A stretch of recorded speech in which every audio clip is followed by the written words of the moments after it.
bro hari akajama twahuriye mu kabari hano Cosmos. None se wumvaga akabari urakinjiramo ugasanga nta wundi umuntu karimo? Yegora Ikibazo si uguhuriramo nako. ikibazo ni iki? Ni ukuntu kavuga. Ariko ibibazo biragwira. Nuko kavuga. Ese ugira ngo abantu bose bazaba bavuga nuko uvuga. Twese twaba tuvuga nabi kuko ijwi ryawe ntiri mu majwi meza ijana nzi. Ariko se uretse ko muba muri guhuruduka nk'ibivoka biteze. Nigeze mvuga ko ikibazo mu kuntu yavugaga ari ijwi rye ribi. Wavugaga iki? Mwanyemereye ngo nsoze se? Vuga nyine ibyo uvuga. Erega natwe tuba dufite stories zirekereje. Ngaho banzi yawe. Uyanjye ni extraordinary.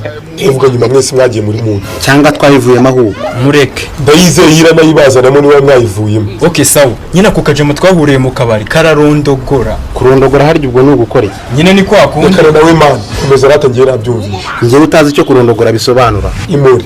Ngo iki? Imore nyine. Nose niba warasohokaga mu ishuri buruko mwari mu Kinyarwanda je. Ibyo twe tubizira. None se ndetse bakansobanura icyo bivuze ko nta masegonda 10 biratwara byagutwara iki? Asaravuga sitorage no kwigisha. Ngaho we bimbwire maze ahita akomeza. Kurondogora ni kwa kundi umuntu abanywa inzoga adakura ku muntu. Ngo iki? Sibyo se? Tambwira ko nawe atabizi.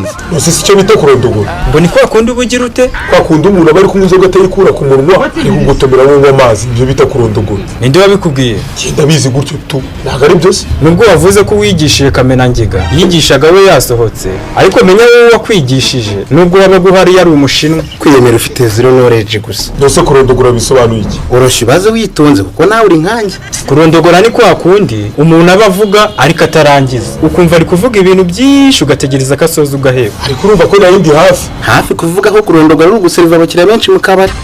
Ariko ndababwiye ngo yaravuze. Aravuga ngiraho umubeshya ko ngiye kunyara. Ko nagiye ngiye. Ni ukuri nta muntu nakifuza kuganira n'uramuca.